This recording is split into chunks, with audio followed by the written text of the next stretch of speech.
nothing else for it. Joseph, what about you?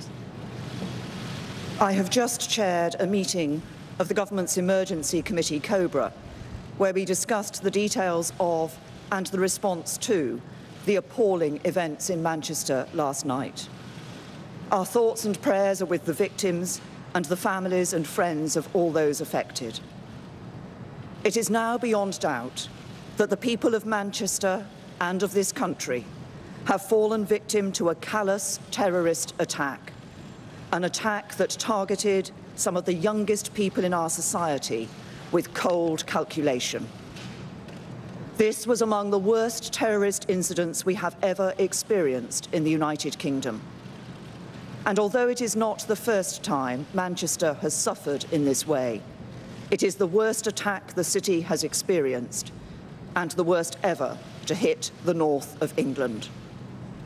The police and security services are working at speed to establish the complete picture, but I want to tell you what I can at this stage. At 10:33 last night, the police were called to reports of an explosion at Manchester Arena in Manchester city centre near Victoria train station. We now know that a single terrorist detonated his improvised explosive device near one of the exits of the venue, deliberately choosing the time and place to cause maximum carnage and to kill and injure indiscriminately. The explosion coincided with the conclusion of a pop concert, which was attended by many young families and groups of children. All acts of terrorism are cowardly attacks on innocent people, but this attack stands out for its appalling, sickening cowardice, deliberately targeting innocent, defenseless children and young people who should have been enjoying one of the most memorable nights of their lives. As things stand, I can tell you that, in addition to the attacker, 22 people have died and 59 people have been injured. Those who were injured are being treated in 8 different hospitals across Greater Manchester. Many are being treated for life-threatening conditions. And we know that among those killed and injured were many children and young people. We struggle to comprehend the warped and twisted mind that sees a room packed with young children not as a scene to cherish, but as an opportunity for carnage. But we can continue to resolve to thwart such attacks in future, to take on and defeat the ideology that often fuels this violence, and if there turn out to be others responsible for this attack, to seek them out and bring them to justice. The police and security services believe that the attack was carried out by one man, but they now need to know whether he was acting alone or as part of a wider group. It will take some time to establish these facts, and the investigation will continue. The police and security services will be given all the resources they need to complete that task. The police and security services believe they know the identity of the perpetrator, but at this stage of their investigations, we cannot confirm his name. The police and emergency services have, as always, acted with great courage, and on behalf of the country, I want to express our gratitude to them. They acted in accordance with the plans they have in place and the exercises they conduct to test those plans, and they performed with the utmost professionalism. 400 police officers were involved in the operation through the night, and many paramedics, doctors and nurses have worked valiantly amid traumatic and terrible scenes to save lives and care for the wounded. Significant resources have been deployed to the police investigation, and there continue to be visible patrols around Manchester, which include the deployment of armed officers.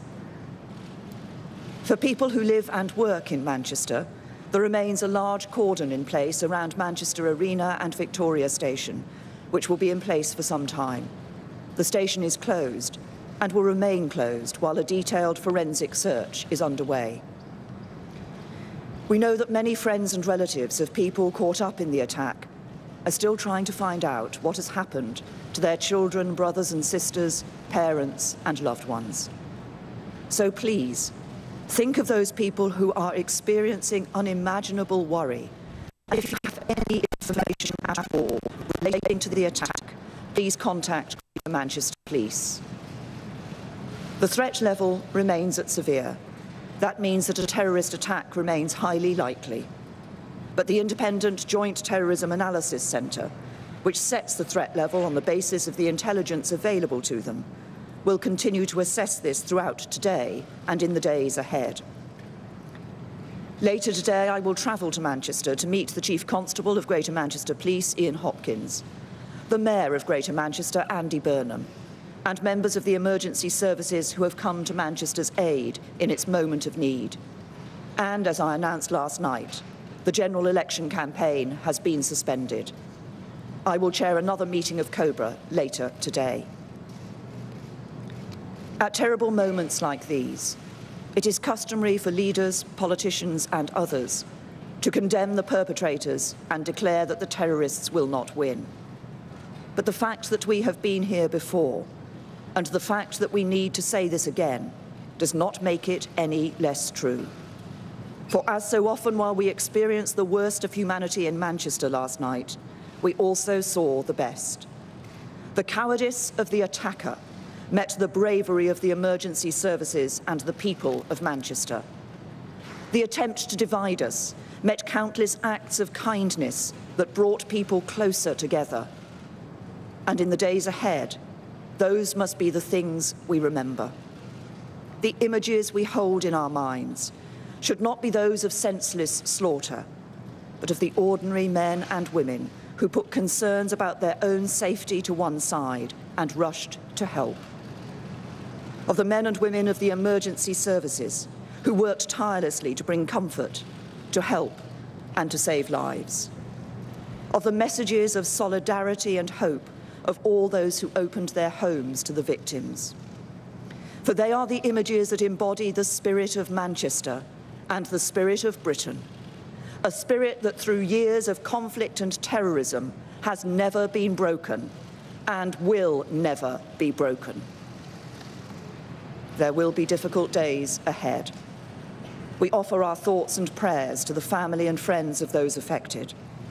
We offer our full support to the authorities, the emergency and the security services as they go about their work. And we all, every single one of us, stand with the people of Manchester at this terrible time. And today, let us remember those who died, and let us celebrate those who helped, safe in the knowledge that the terrorists will never win, and our values, our country, and our way of life will always prevail.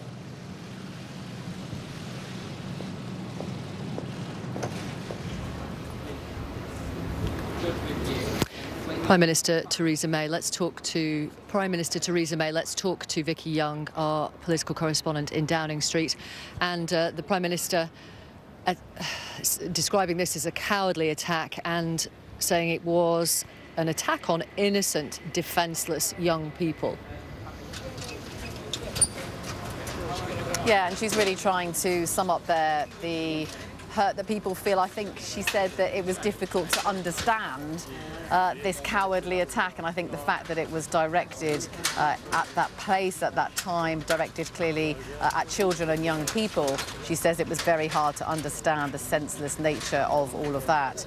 The practicalities of it, she says that the police do think they know the identity of the person who carried out the attack, the person, of course, who died alongside the 22 others in Manchester Arena, but she said they are not at this point naming that person.